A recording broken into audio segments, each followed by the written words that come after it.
ఏ పార్టీలో ఉన్నారో చెప్పలేని రాజకీయ నిరుద్యోగులు ఇద్దరు పోలవరం ప్రాజెక్టు దగ్గరకు వెళ్లి ప్రభుత్వంపై నిందలు వేస్తున్నారని విమర్శించారు ఏపీ మంత్రి దేవినేని ఉమ.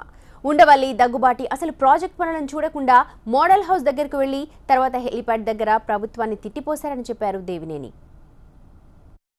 ఏ రాజకీయ పార్టీయో చెప్పలేని పరిస్థితిలో ఉన్నారు వాళ్ళు వచ్చి వాళ్ళ చంద్రబాబు నాయుడు గారు పోలవరం డ్యామ్కి ఎన్నిసార్లు వచ్చారు, ఎన్నిసార్లు వర్చువల్ ఇన్స్పెక్షన్ చేశారు.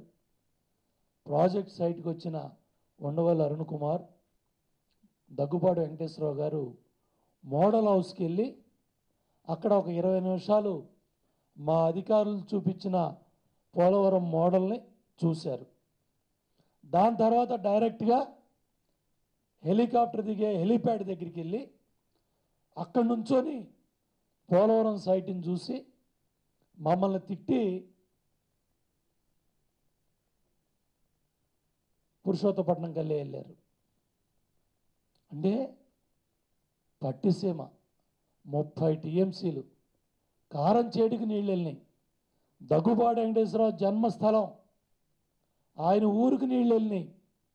ఆ పట్టిసీమ గోదావరి నీళ్లు చంద్రబాబు గారు పుణ్యమా అంట. ఆ నీళ్లు కారం చేడు కూడా వెళ్ళాయి.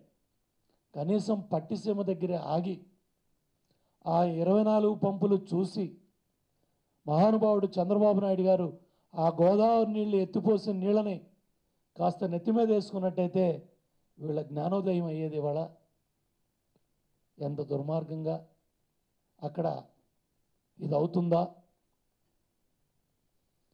40 గేట్ల నిర్మాణం జరుగుతుంది. ఆ గేట్ల దగ్గరికి వెళ్ళా. స్పిల్వే పెద్ద ఎత్తున అక్కడ పనులు జరుగుతూ ఉన్నాయి, దాన్ని చూడాల. అక్కడ జరిగిన కొన్ని కోట్ల క్యూబిక్ మీటర్ల కొండరాళ్ళు తొలగించబడ్డాయి, దాని దగ్గరికి వెళ్ళలా.